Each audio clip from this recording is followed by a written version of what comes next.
Just go in. Oh!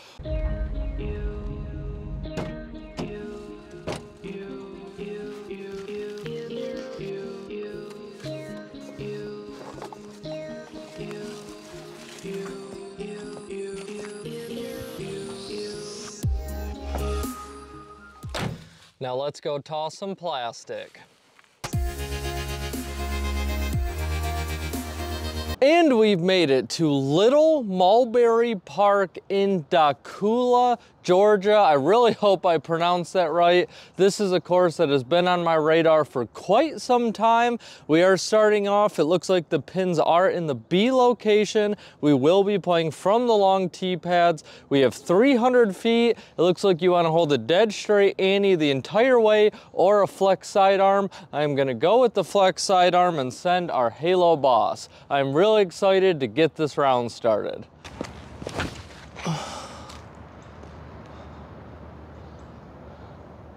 All right, not a terrible first throw. Let's go see where we ended up. That shot required a lot more turn than I realized. We have left ourselves a really long first putt of the day, probably about 50 feet. It's gonna be a slight ante the whole way. Oh, gave it too much. For the par.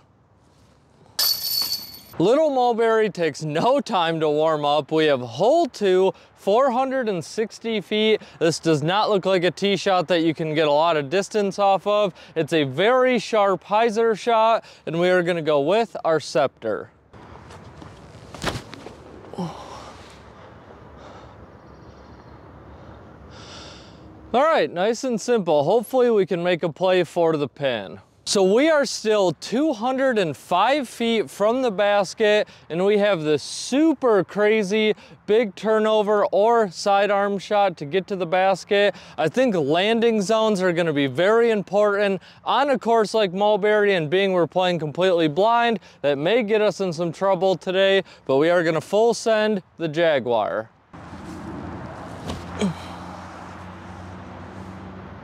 Oh, that was almost the best Jaguar shot of all time. I'm not mad about that at all. Well, now I am slightly mad because we still have 94 feet to the pin, and it's a very tricky putt. We need some right to left action. All right, that'll work. For the 4. Hole 3, 230 feet. We're going way downhill, pretty standard hyzer shot. Because we are throwing downhill, I'm gonna go with my Kia. Be good. Oh, I think that might be a tap in. For the 2. For any of you regulars out there, you know how big of a deal it was for me to lose the Hex. I did play Lula a few times without it. No exaggeration, it probably added about 5 strokes to my round. So I did try a brand new Z Buzz. That wasn't doing it. I tried a Cataplast Svea. Could have butchered that. Those flight numbers seem way off, but I want to introduce to you guys what I think will be the replacement, and it's this beauty here. One of the most unique looking discs I've ever seen, and it's a EMAC Truth. So far it's flying really good, not quite as stable as my Hex, but I think we'll be able to get it figured out. Hole 4, 390 feet. It looks like we want to hold a pretty steady hyzer the entire way, but I'm not sure how aggressive we want to get with it. We are going to full send our Proto Firestorm. Don't hit anything. Hey, we might have actually done it. Let's go see where we ended up. My goodness, that turned out much better than I expected.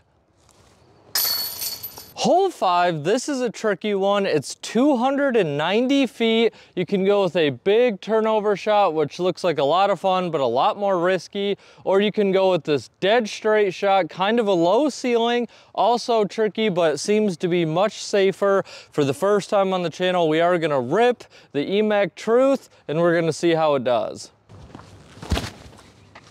Oh. We did barely skim that tree, but I think we worked out. Just a little kiss on it. I don't know if it helped us or not. The weird cat disc did absolutely great for its first throw on the channel.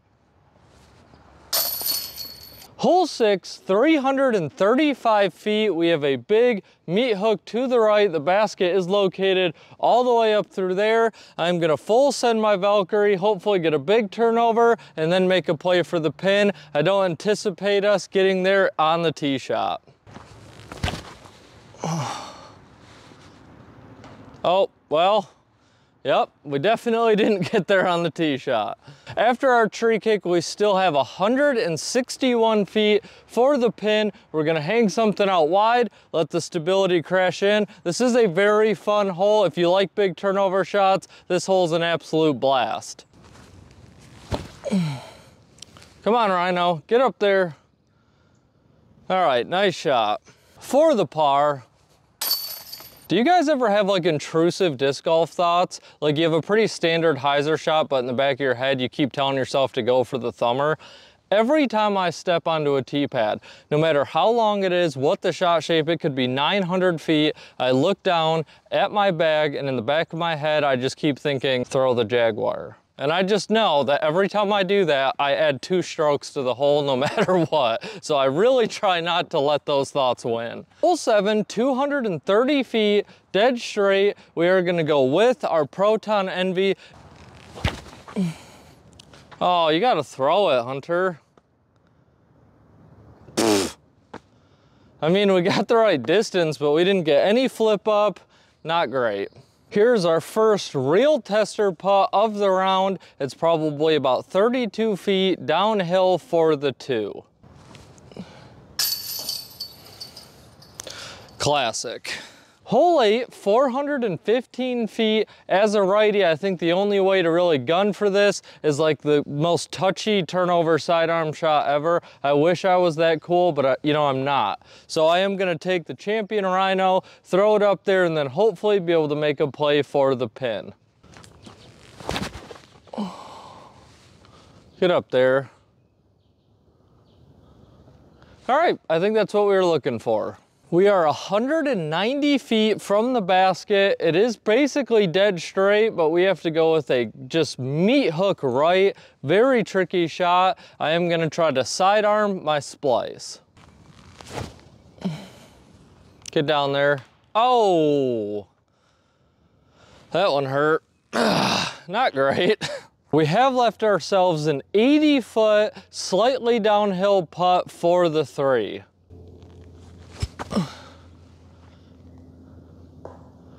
Well, we noodle armed it a bit, but easy par. Hole 9, this is a very tricky hole. We have 440 feet plus 25 feet in elevation gain, and you can go with more of a hyzer lane or a dead straight with a slight turn lane. They're both way uphill. We're gonna send the dead straight lane with our Valkyrie. An early tree hit here would be devastating.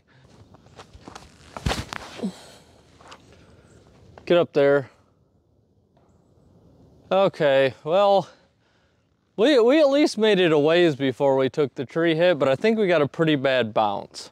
As you can see, you do not want to end up on the right side of this fairway. This is almost pitch out territory. There's nothing I can really go for here. As you can see, we still have a huge Annie shot, but I don't think I could ever get the right angle on it. We might try to get something up there. I'm either gonna go with a sidearm splice shot or send the Jaguar.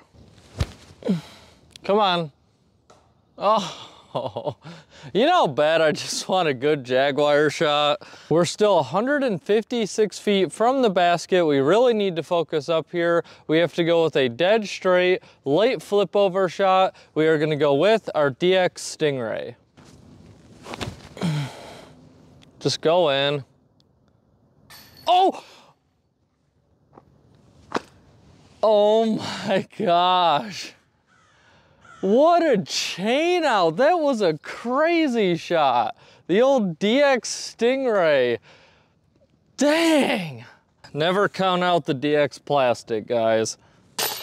Hole 9 break, and with being on the road constantly, I want to share with you guys a little bit of advice that I think can really help improve your game. And my recommendation to you is get out and play new courses. And we've all been there, right? We're just playing our same local courses over and over again for months on end. But let me tell you guys something. When you do that, you set up huge expectations for yourself on every single tee shot. You know where you want your disc to land. You've done it before. You feel like you should recreate it on every shot. And I think you can immediately start beating yourself up mentally. While playing all these different courses and playing with a ton of locals, probably the most common phrase that I hear over and over and over again is, oh, I usually park this hole. This is usually one of my better holes. I usually throw better on this hole. And they're immediately just dropping their mental game. And that affects your round more than anything else. And I know getting out and trying to plan a day trip is not feasible for anybody. You know, a lot of people have kids,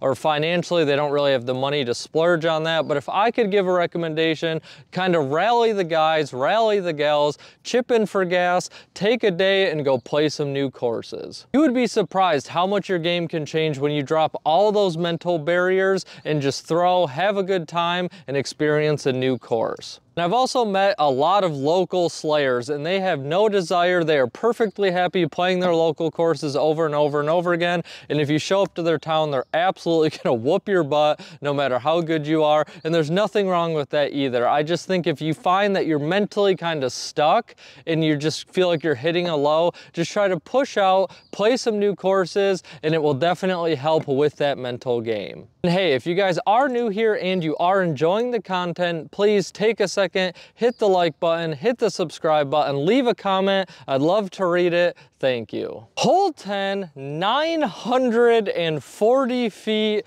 that way. It looks like we just want to hold a slight ante. We're just trying to get past those initial group of trees up there. This looks like it sets up for an absolutely bomber roller shot. As you guys know, I don't have that in the bag, so we are gonna full send our Halo Wraith.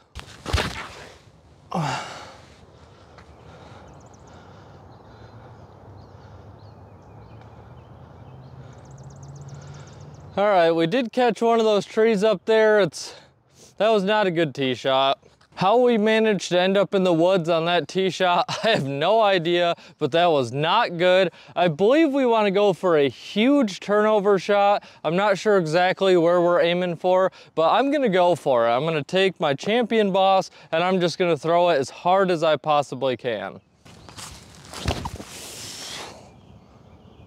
Oh, that looks crushed. That looks absolutely crushed.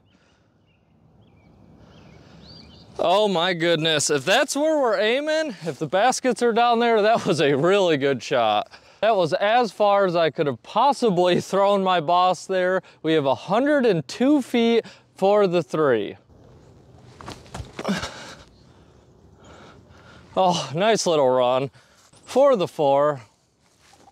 Hole 11, 240 feet, pretty standard ante shot or flick shot. I don't think I can get my NV to bend that much, so we are gonna go with our Stingray. Get up there. Oof. All right, we put a little too much turn on that one. I think that's gonna be a long comeback putt. We have left ourselves a nice little tester putt for the 2.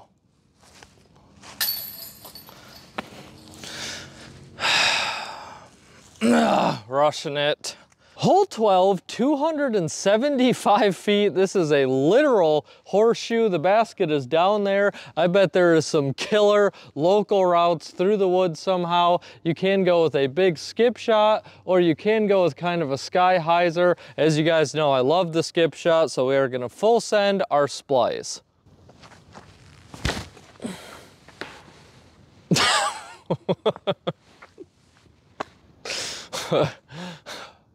Wow, did I nail that? Woo, that was a good one. We are still 153 feet from the basket. I always love when I really take the time, get that wide camera angle to set up for an awesome filming shot and then just nail the first tree in the fairway. Really is a confidence booster. We're gonna take our justice, we're gonna throw it up nice and high, let the stability bring it down, hopefully leave ourselves a putt.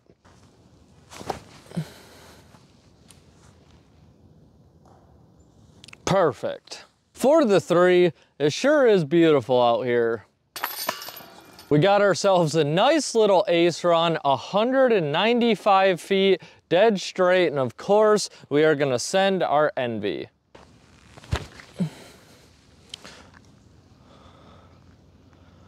Ugh, no ace run, but we'll take it. For the 2, hole 14, another short one, but this one is far more touchy. We have 225 feet, very narrow tunnel shot. You want to flip up with a very slight hyzer. We are going to go with our envy again. Oh, get around it. Oh yes, get down there. All right, we barely missed that first tree. I'm okay hitting the second one. We left ourselves a tricky 52-footer through the trees for the 2. Oh, I had a good feeling on that one. I don't know why, but I just thought we were gonna make that. When we talk about these last few courses on the channel, I have never played a string of new courses that are all this nice. Seneca Champ was fantastic. The Lula courses were amazing. And now Little Mulberry, I mean, you know, like on hole 3 when you're at a really good course, this one so far is fantastic. I've been very surprised. Hole 15, 420 feet. It looks like it's kind of a tunnel shot the entire way, a slight hyzer, but we have this huge incline right off the tee pad. This is a very tricky tee shot. We are gonna full send our Valkyrie. Get up there. Oh, very tricky shot. We are still 260 feet from the pin. I don't think there's any way that I can even make a play for it. We are just gonna play for the 4. I'm gonna take my Stingray, reach out, hopefully get a nice flip up and leave ourselves a very long putt. Scoot up there. All right, I think we landed in a crevice. I don't think that's good at all. We're falling apart. So the Stingray did land in the pit of despair. We have 86 feet, big uphill putt for the 3. Nope, that's really bad. Come on, Hunter. For the 4. Hole 16, 300 feet. You want to hold a slight ante the entire way, and it is slightly uphill the entire way. We are going to full send our truth. Come on, psychedelic cat. Come on. Oh, we had a couple trees up there. It'll probably be a long putt. We have landed in a very tricky lie. We could go with a low burning skip shot or kind of a high hyzer shot. I am gonna go with the hyzer shot with my Justice. Oh, really good run. For the 3. Hole 17, we have 270 feet on an absolute rope. We are gonna full send our envy.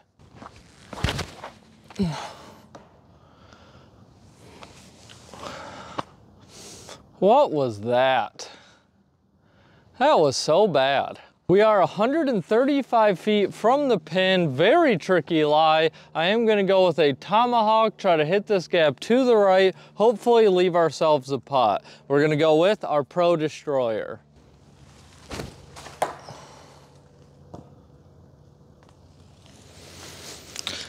Oh boy. We still have 103 feet left to the basket. You guys can do the math on how far our last throw just went. This isn't even an easy up and down from here, but we are gonna full send our Piwaka Waka, hopefully get our 4 and move on. All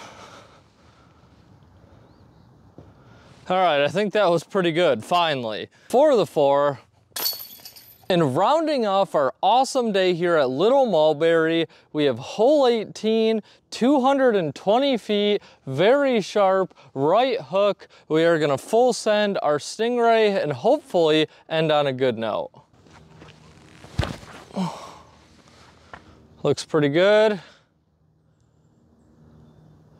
All right, I think that's gonna be a long putt. We needed a little more turn on that. The Stingray turned out to be absolutely perfect. It definitely gets the disc of the day in the woods. A good Stingray shot goes a long way. And that wraps up today's video at Little Mulberry Park. And to my surprise, yet again, we have another amazing course. Now, I've had Little Mulberry on my radar for quite a while now, but it definitely turned out to be better than I expected. I think the design and the layout of this course is absolutely phenomenal. There are some very tricky, long woods holes, but then that also sets you up with quite a few birdie looks, even a few ace runs to try to keep your score on track. This is a very classic woods course, so understable is definitely going to be your friend out here. As you guys saw, there are a ton of shot shapes needed to play this course. The tee signs, the tee pads, all the benches, the brooms on every hole. This place has definitely got it figured out, and you absolutely love to see it.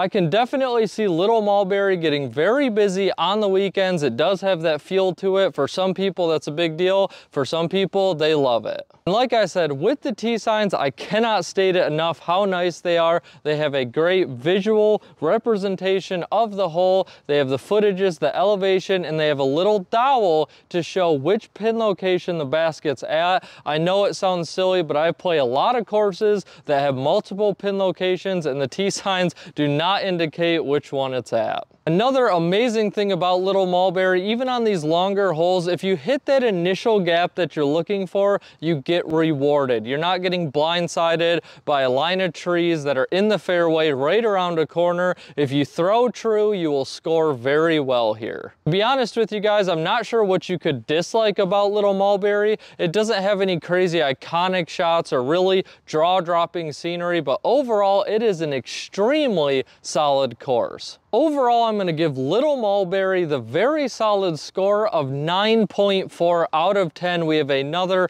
very high one. I'm very surprised, probably just as much as you guys are. But like I said, there's nothing to dislike about this course. It just doesn't have anything that's really pushing it up close to that 10. I hope you guys enjoyed today's video. Now it's your turn to go toss some plastic.